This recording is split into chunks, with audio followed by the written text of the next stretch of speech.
우리나라 국회 중진 이상민 의원이 있죠. 5선 대전이 지역구고요.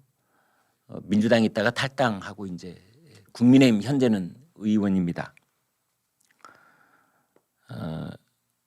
이상민 그 중진 의원이 이렇게 말했습니다. 이관섭 비서실장이 책임져야 된다. 지금 그 윤석열 대통령과 한동훈 비대위원장이 충돌하는 것처럼 비치는 것에 대한 대부분의 책임은 이관섭 때문이다. 라는 얘기를 했습니다. 소개해 드리겠습니다. 비서실장이 앞장서서 수행을 하고 있는데 보좌를 잘못한 것이다. 책임져야 된다. 비서실장이 어떤 자리냐? 그냥 누가 시키면 쪼르 와서 말 전달하고 가는 그런 자리가 아니다. 대통령의 뜻이나 감정을 전달하고 쪼르르 와서 비대위원장이 물러나라고 요구를 하고 그게 대통령 뜻이라고 전달하면 그것이 대통령을 위하는 짓이냐? 도저히 납득이 안 된다. 드러난 것만 보면은 대통령실 쪽에서 한동훈 위원장 물러나라고 했다고 하는데 일단 그럴 권한이 없다. 그리고 만약 그랬다면 그거는 큰일 날 일이다. 이 매우 중요한 포인트라고 생각을 합니다. 두 가지 점에서.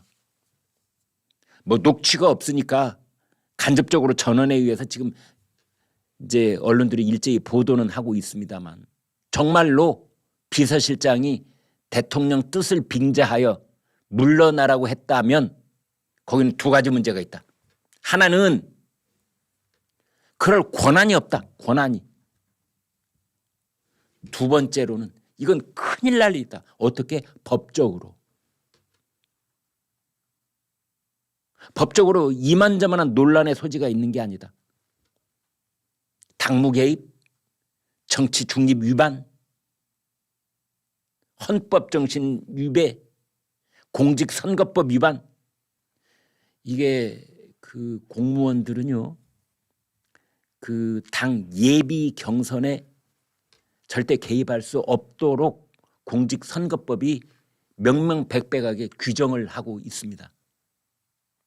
그런데 만약 김경률 비대위원회 마포갑 공천 문제를 거론하면서 그것에 대한 불만을 표시하고 그것에 대해서 한동훈 비대위원장이 잘못 일을 처리했기 때문에 물러나야 된다라는 식으로 얘기를 했다면 그것은 경선 과정에 개입한 것으로 볼 여지가 있다 이런 뜻입니다.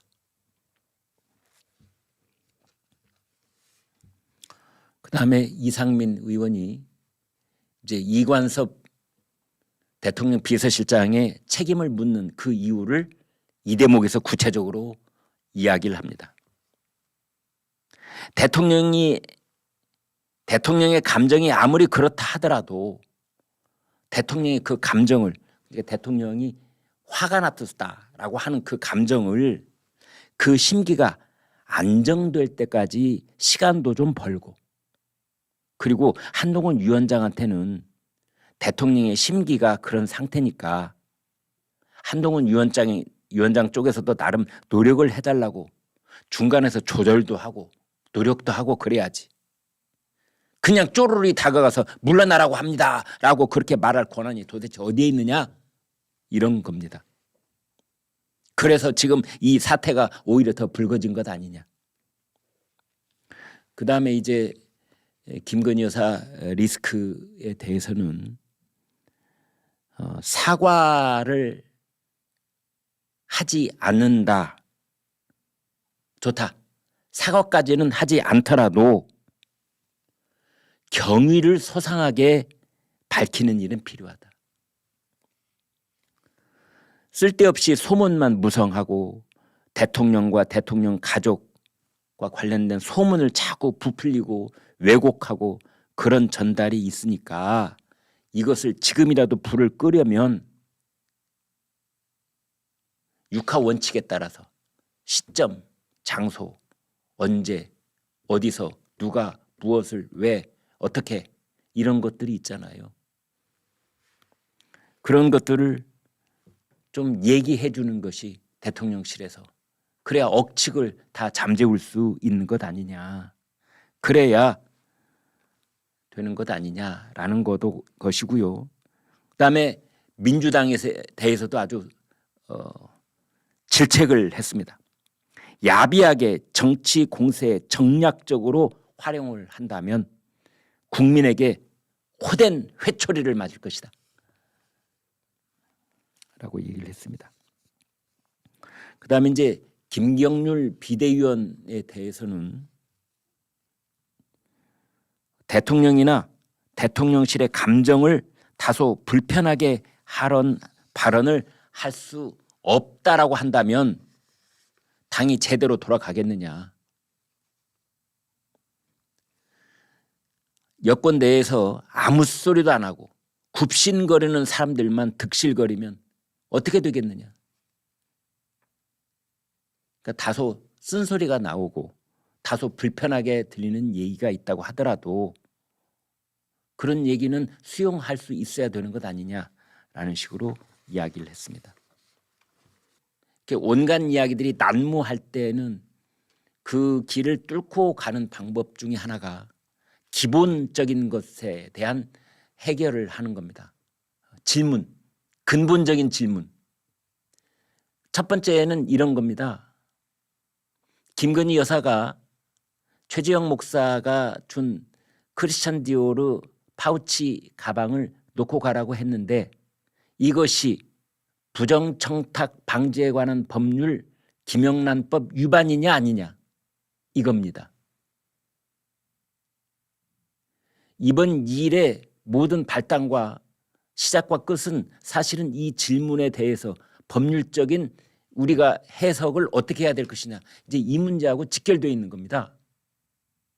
두 번째로는 한동훈 비대위원장이 마포에서 있었던 서울 신년 인사회 때 김경률 비대위원을 무대 위로 올라오라고 해서 이 사람이 정청래하고 이제 맞붙게 될 사람이다 라고 응원해주고 소개해준 것이 불공정 공천을 한 것이냐 아니면 차후에 있을 경선을 전제로 해서 그냥 예비 후보 한 사람을 소개했을 뿐인 것이냐 이제 이겁니다. 이것이 이번 사태를 우리가 뚫고 나갈 수 있는 기본적인 근본적인 질문 두 가지인 겁니다. 그 크리스찬 디올 파우치 이건 김영란법 위반이냐 김경루는 사천을 한 거냐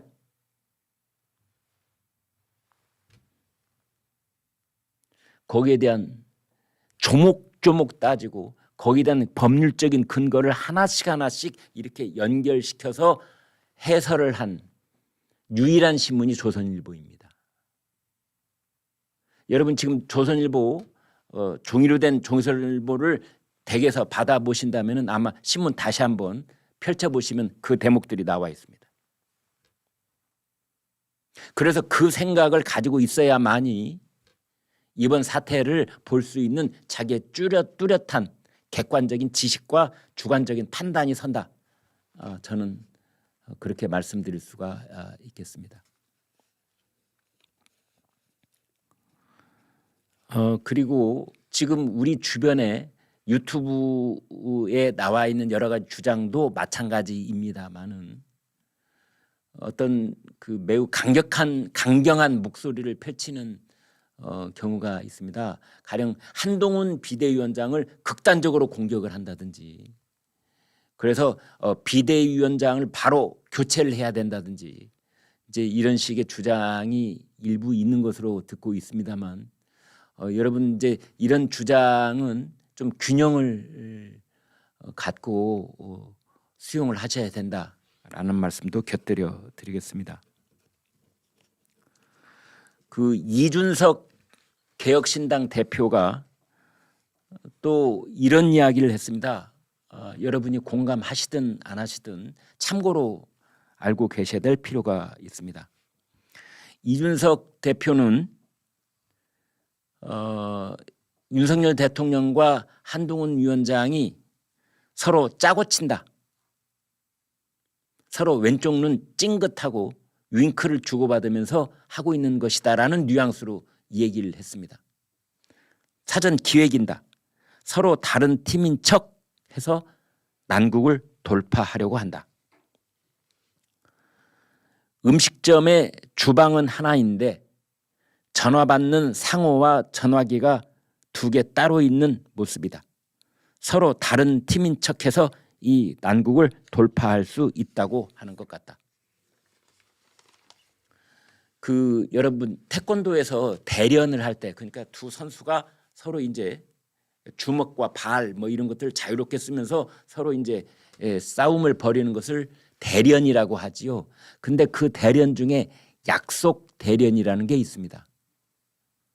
심사위원이나 또는 관객들한테 완전히 보여줄 목적으로 하는 대련을 이제 약속 대련이라고 하는데요. 내가 이 지점에서 오른쪽 주먹을 너의 왼쪽 방향으로 내밀 터니 너는 그때 피하라. 마치 영화를 찍는 것처럼. 그렇지만은 그 두 선수의 실력은 다 드러나는 것이지요. 이제 발차기를 어느 방향으로 하면 그때 몸을 피하고 너는 왼쪽 주먹을 대신 나한테 내밀고 그때 나는 그걸 이렇게 막아내고 대신 또 어떻게 하고 뭐 이런 것들을 그 동작들을 몇 분 동안에 주고받는 동작들을 미리 약속을 한다. 이게 이제 약속 대련인 겁니다.